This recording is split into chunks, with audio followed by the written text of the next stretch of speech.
Welcome back to Sacred Web Connections. I'm your host, Dara Bracamonte. Much love and light to you all. So what is Reiki? Reiki is very near and dear to my heart. It is the first energy healing modality that I learned about 20 years ago. Reiki is a form of alternative medicine, also known as energy healing. This modality was created by Mikao Usui, originating in Japan. Energy cannot be created nor destroyed, only transform.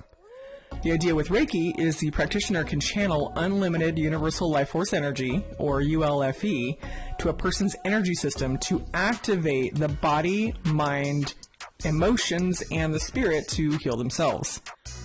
Energy is in all things, as we know. We are all one, and we're made up of the same stuff. Some things to remember about energy. Energy is unlimited, therefore the healing potential is unlimited. Energy is palpable and can be physically felt or sensed. Now, when we talk about intuition, there are many ways that you can experience intuition. You could sense things, which is clairsentience. You might hear things, clairaudience. You may see things, clairvoyance. Sometimes you can actually taste things as well, clairgustance. Or you can smell things, like sometimes you'll smell people who've passed over, you'll smell their perfume or cigar smoke. That's clairalience. Or if you just get a knowing of something, where you don't know where it came from, you just know something to be true, that is claircognizance. Reiki is a great tool for stress reduction and relaxation. It's probably used more than anything for the relaxation portion because it is extremely peaceful and it's a beautiful feeling. Many people use Reiki for wellness. I would say majority of the world actually uses or experiences some sort of energy healing. They just don't talk about it as much. Reiki is not a cure for a disease or illness, but it will most likely assist the body in creating an environment to facilitate healing. Reiki is a great tool to use as a complement to traditional medicine, and it's practiced in many hospitals and medical care settings, as well as massage clinics. We are alive because life force is flowing through us. The moment that stops is the moment we no longer exist. Life force flows within the physical body through pathways called chakras, meridians, and also nadis. It also flows around us in a field of energy called the aura. Now, later on in another podcast, I will be doing a quick lesson on how to see auras, so make sure you tune in for that. Life force nourishes the organs and cells of the body, supporting them in their vital functions. When this flow of life force is disrupted, it causes diminished function in one or more of the organs and or tissues of the physical body. The life force is responsive to thoughts and feelings. It becomes disrupted when we accept, either consciously or unconsciously, negative thoughts or feelings about ourselves. These negative thoughts and feelings attach themselves to the energy field, and they cause a disruption in the flow of life force. Now, Reiki heals by flowing through the affected parts of the energy field and charging them with positive energy. It raises the vibratory level of the energy field in and around the physical body where the negative thoughts and feelings are attached. This causes the negative energy to break apart and fall away. In so doing, Reiki clears, straightens, and heals the energy pathways, thus allowing the life force to flow in a healthy and natural way. Reiki can never cause harm, and universal life force energy is never depleted. It's only depleted when you're trying to use your own energy to heal yourself or someone else.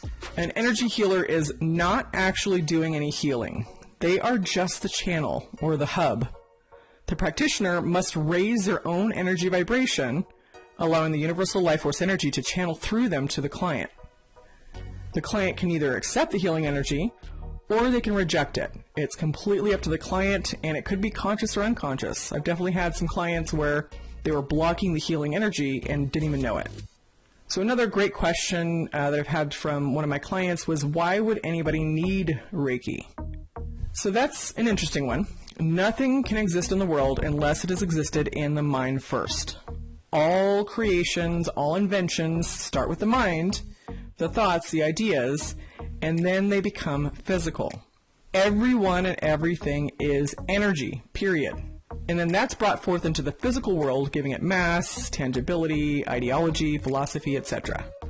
So every creation starts with a thought, a desire, a want, or a need. In the same belief system, every disease, or dis-ease, starts in the energy body before it manifests into the physical, spiritual, emotional, or psychological bodies. As an example, let's think about stress. Stress is not physical. It can be psychological and or emotional. Although stress isn't physical, prolonged exposure to stress can cause many physical or physiological issues such as high blood pressure, fatigue, increased heart rate, skin flushing, and even heart attacks or strokes. Even though stress is not physical, it can still do a lot of damage to the physical, emotional, psychological, and spiritual bodies. Stress exists whether you believe it in or not, kind of like energy healing. The same goes for negative energy. Just because you don't believe in negative energy doesn't mean it doesn't exist and that it's not attached to you. Most people in the world, unless you are super enlightened, most people are affected by negative energy. If you have negative energy in your energy system, eventually this negative energy is going to be internalized into the physical body, causing physiological symptoms.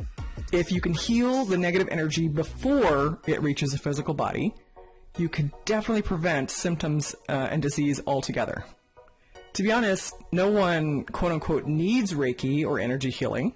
The only reason these alternative healing modalities exist is because people don't believe they have the ability to heal themselves. Remember, everything starts in the mind and the thoughts. Your thoughts shape your beliefs, and your beliefs shape your reality. So if you don't believe you can heal yourself 100%, it's not going to happen. Not because it's not possible, but because you don't believe it. Your body is a powerful entity beyond capable of self-healing. It was designed that way. The reason it doesn't automatically self-heal when there's dis-ease is your belief that it can't. Again, your body reacts to your thoughts and your emotions. So if you don't believe it's possible, your body says, okay. Since we've forgotten that we're all powerful beings and creators, we have the option of using a practitioner to channel this healing energy to activate the self-healing within us. They have, or I should say we have, enough belief for the both of us. If a practitioner can help the energy bodies remove negative energy such as stress, anger, depression, sadness, frustration, and then some pretty bad ones like hate, blame, shame, and guilt, this will prevent the energy from reaching the physical body, causing physical issues or illnesses. Reiki isn't just about removing negative energy. It's used to balance the energy centers in our bodies, the chakras.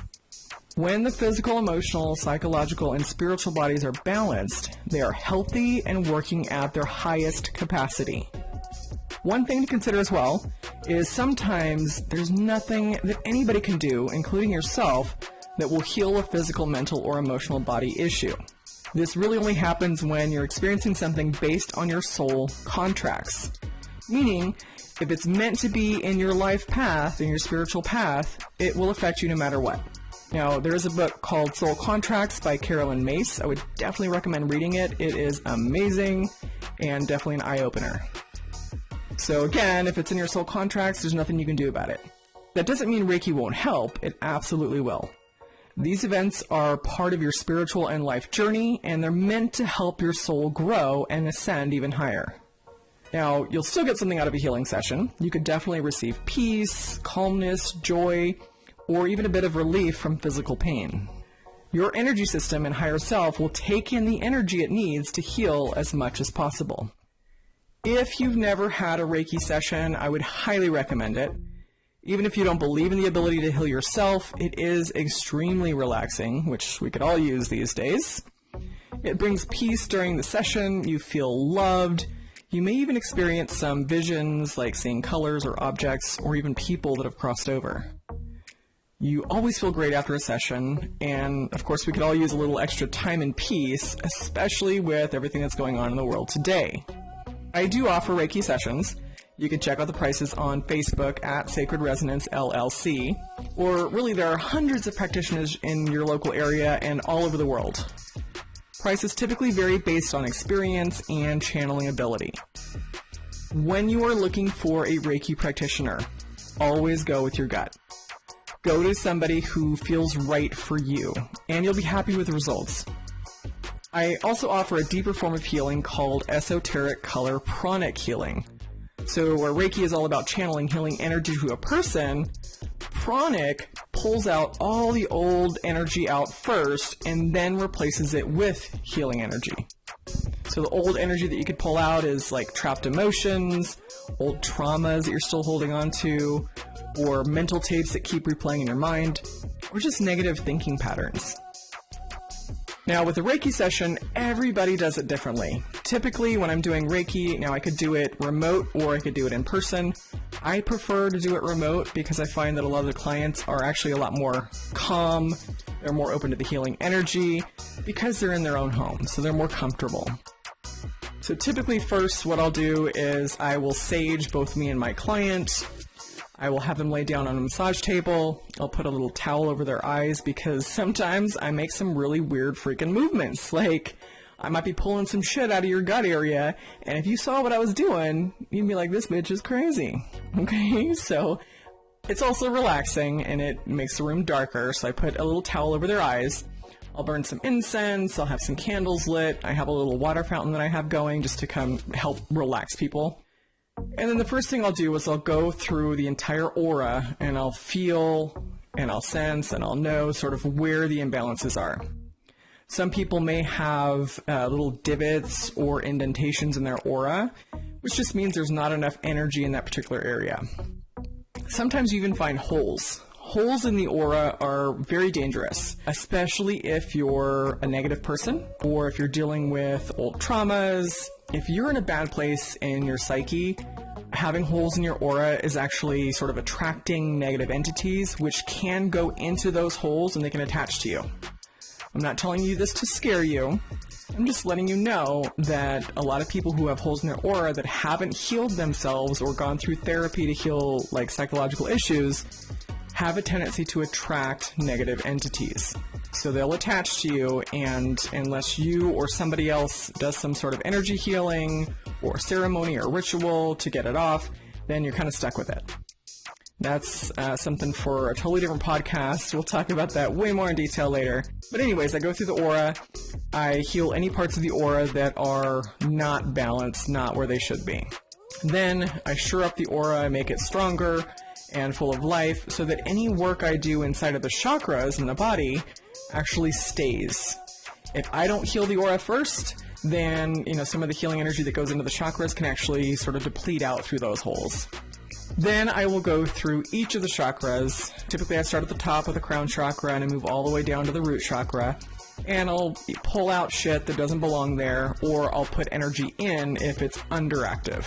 So if the chakra isn't spinning properly, or if it's spinning the opposite way, I will go in and balance that chakra so that it's spinning the way it's supposed to. So it's pulling in energy as it's supposed to and releasing energy as it's supposed to. Once I'm done with that, I will go through and again clear out any extra shit that's left in the energy system. I will sort of shine and uplift the aura to make the person feel good. And then afterwards, it usually takes about an hour. Afterwards, the session is over and then we talk about what they experienced. With pranic, it's way deeper. It's usually a 2 to 3 hour session because first I'll go through and I'll do the energy healing part, and then I will write down everything I get from all the chakras, all the information. Usually it's like a page full. It's huge. Sometimes there's little doodles, or sometimes I'll get like animal spirits that'll come along, or people that have crossed over might stop in and say hi. So we usually take 1 to 2 hours afterwards to talk about all the intuitive information that I got from the session, and then talk about what they experienced and what they got out of it. So it is a beautiful experience. I would highly recommend energy healing to anybody for any reason. Even if you just want to relax, go get a Reiki session. All right. Now, again, prices vary depending on who you go to and the experience and all that good stuff. So just go with who you feel is right for you. If you're looking through a website, looking for practitioners in your area, look at the picture. How do you feel when you look at that picture? If it feels good and calming and peaceful, then that would be a good fit for you. If you look at the picture and there's something about that person you don't like, don't do it. You're not going to enjoy the experience. that's a little bit about Reiki. We could definitely dig a lot deeper. I do want to let you know that I do have an online Reiki level 1 course for $99. So if you're interested in learning Reiki to be able to do it on yourself and others, definitely hit me up on Facebook at Sacred Resonance LLC, or you can reach out via Instagram as well. So the online course is about 3 hours of online e-learning modules, and there's exercises in there to kind of help you feel the energy and how to look at the aura and sense things and feel things. So it's a really cool online program, and it's of course on demand, so you can take it anytime you want. So if you're interested, again, let me know. But otherwise, go to anybody. Go to anybody you feel is right and get a session. Especially right now with COVID-19, the coronavirus. Now's a good time to make sure all that shit is cleared out of your aura and your energy systems. Now, if you do want to learn more about chakras, the next podcast, I will be talking about chakras and sort of what they are and how they work. So tune in next time to check out some chakra information. That's all I have for now. Thank you so much for tuning in. I hope you guys have a great rest of your day, your week, your quarantine month, or whatever it is you have. Be safe. Much love and light.